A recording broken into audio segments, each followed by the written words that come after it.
Okay, now I'm going to show you some of the things that you can do with the new Palmer brushes. And let's start with one of my favorites, because I do a lot of backgrounding on canvases and I really like to push that paint around. You actually could use either the filbert or the flat one for doing that. To start with, I usually do like to rinse it in water. So I'm just going to dip it in water, but then I'm really going to blot all that out of there because I don't want it wet. But when they're brand new, you want to rinse the sizing out, get that out of there. Okay, so I've got a white canvas here, and I'm going to pick up some, this is just kind of a soft black acrylic, but I want to show you, it allows me to apply the color a little heavier so I don't have to do as many coats of paint when I'm base coating in on my canvases, which is great. It really just pushes that paint right around. So any kind of backgrounding, this is absolutely perfect for doing that. Okay, and you can see what a great coverage I'm getting here. It's a white canvas and I'm using really dark paint. Okay, so I'm going to switch now to the softer bristle, and I just want to show you a little bit of difference. There again, when you get a brand new brush, you always want to rinse the sizing out of it in the water. So I'm going to rinse that sizing out and blot it on a paper towel. Really get that worked out of the bristles and wipe that off. Okay, now if I'm using this softer bristle, this one's actually better for doing a little bit more lightweight type of work. So I'm going to I've got a little bit of a kind of a glazing medium here, and I'm going to use that to pick up some color, kind of make it a little bit more transparent so I can do my different washes and things. These rounder brushes would be great for doing any kind of a rounded type effect on a mural or your canvas. I mean, you could even do clouds. We can get a little bit of white paint out here also.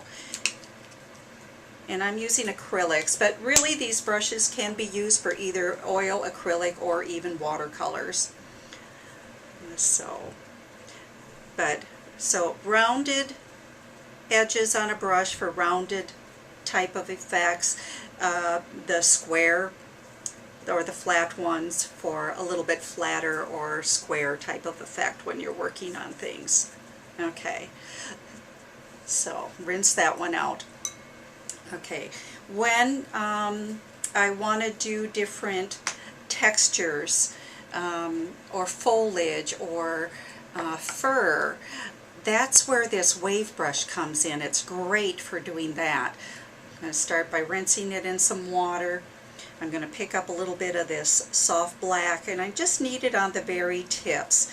Now when you take a close look at the tips of this brush, it's like someone took a pinking shears and clipped off the ends of the bristles. Okay, so when you're using this, and I'll turn this around, when you're using this, if you just kind of set it down and flick it, you can get grass or fur, which is really great when you're doing a mural on a wall. Anything you can do to make that go faster is wonderful. It can also be used for texture, so I can stipple with it. It's a great stippling brush for doing trees or bushes or foliage or snowmen. Be good for that. And then you can come back in with, you know, some different colors and things. Stipple those in, just do a corner load with it. But the stiffer bristle is going to be great for working on the more porous surfaces. I can do the same things with the other brush if I have a smoother wall or if I have a little bit more lightweight paint. When you're using a tube acrylic, you may want to use the stiffer bristle, but when you're using a bottle acrylic or a watercolor, then switch to your softer bristle, which is the other acrylic one. So let me show you that one too.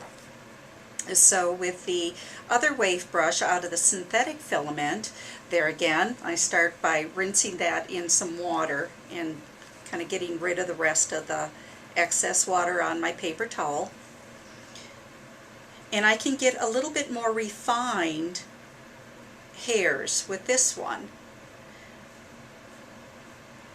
because it's a little bit thinner filament, and so I can really do some nice grass or fur with this. Really get lightweight. We have one artist that does beautiful gorillas, Glennis Moore, and she uses these bigger brushes for doing the animal fur. Okay, this also could be used for doing your stippling. And you may even want to thin it down a little bit so that you get a little bit more transparent wash type of effect with it. Okay, alright. Another thing that is kind of neat to do with some of these brushes is a little bit more of a glazing effect, and then for that I'm going to switch to using the flat brushes. There again, I'm going to rinse out that sizing from in the bristles, kind of work that out of there. That helps protect the bristle when you're shipping it, so I want to get that rinsed out first. Okay, now I want to use the paint a little bit more thinned down. I got a little glazing medium that I've added into the brush, and I'm going to just pick up a little bit of the yellow, I think. Okay, think about the letter X, and you're just kind of slip-slapping some backgrounding in. This would be great to use with your watercolors also. Just kind of slip-slap some of that color in the background. And this could be done also with the filbert brush. You'll get a little bit more of a rounded look to your strokes. And I can come back and pick up another color in there. Let's get some of this a little bit brighter pink, blot a little extra off. Okay, and then come back with some white to soften that up. And all the time I'm just kind of thinking X's.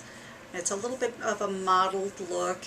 You could even come back, you know, with some ragging or plastic and kind of stipple in there as well. But these are great brushes for doing all kinds of backgrounding. Makes it quick and easy. And the way that the brush fits in your hand is just so comfortable. When you're doing a lot of work, your hand doesn't get as tired being able to hold it like this as opposed to a longer handle. You can go a lot longer putting that in there. And you can just have fun with all different kinds of colors. It's great, different pretty backgrounds. And I could let that dry, and I could, you know, add pretty flowers or a scenery or something on top of that. Okay, let's turn it around. Now, you can do the same thing with the bristle, and this actually does work better if you're on a porous surface. So if you've really got to work that into a little bit more texture, or maybe you want a little bit thicker paint, maybe you want a heavier look and actually see the brush marks or see the ridges from the marks on the paint, I would switch to the bristle brush for that. And just kind of slip-slap that in there to create some pretty backgrounding and textures.